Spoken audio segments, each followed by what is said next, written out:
Hey there, it's Tanner from Tanman's Bike Builds here, and just a quick update on the XR200. Here's the motor for the XR200, and here's the piston that was in it before.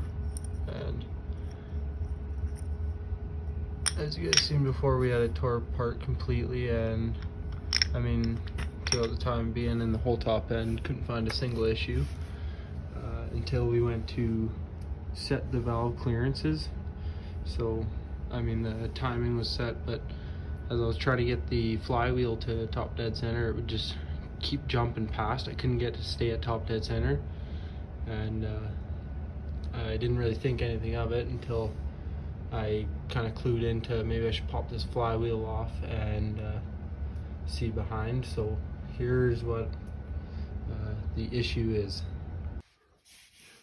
Just gotta grab some tools to pull this flywheel cover off, and then we'll be able to get behind there.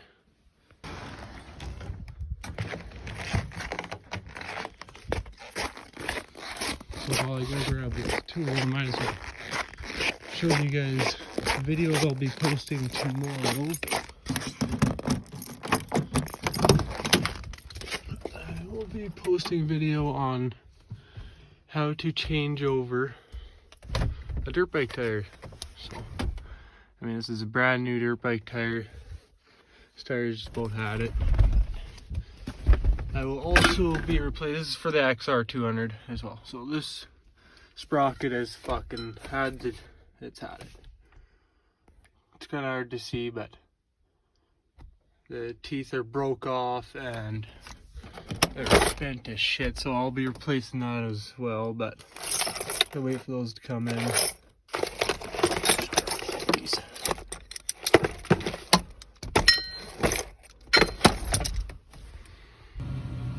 Okay, here we are back at the motor.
Okay, so to pop the flywheel off, you will need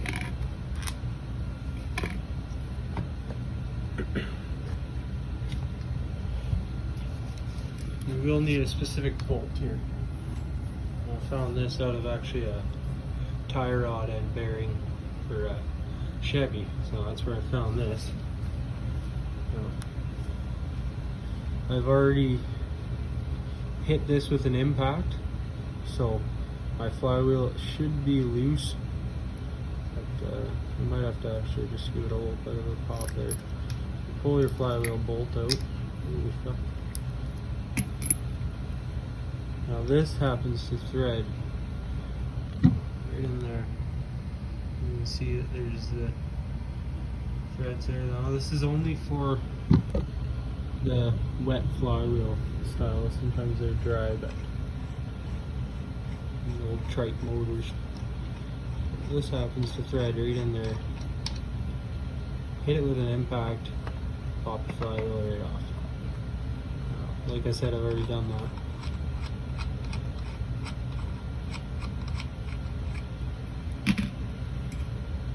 Flywheel off. Okay. So if you see right here, now this is the tension side. This is where you get your chain tension. It is snapped down at the bottom there. So my chain was constantly loose, and I mean, like, this is shot, so I've ordered a new timing chain because clearly it's been taking some bite out of the case here, but it doesn't seem to be too much of an issue. Bearings in the back still look fine, but yeah, this chain definitely will be getting replaced. Parts should be here next week sometime. Same with these two guides are getting replaced. So this motor will have new piston, new valve seals, whole new top end gasket. I properly honed out the cylinder. I mean, there's the hone right there. There's the sticker for the new piston, and yeah, new timing chain, new guides. I gotta replace this front sprocket. As you can see, there's quite a bit of play there. I'm gonna be replacing the little locking piece here too. I do have them loose, so yeah. So like I said, next video I will be replacing that rear tire for the XR200, and I'll do a video on that. And also the front fork seals on that XR are absolutely shot, so I got new seals, so I'll eventually do a video on replacing those seals and new boots. Another thing is, when you're replacing your top end, always use conventional oil. I mean, it's pretty obvious you don't want to use synthetic, but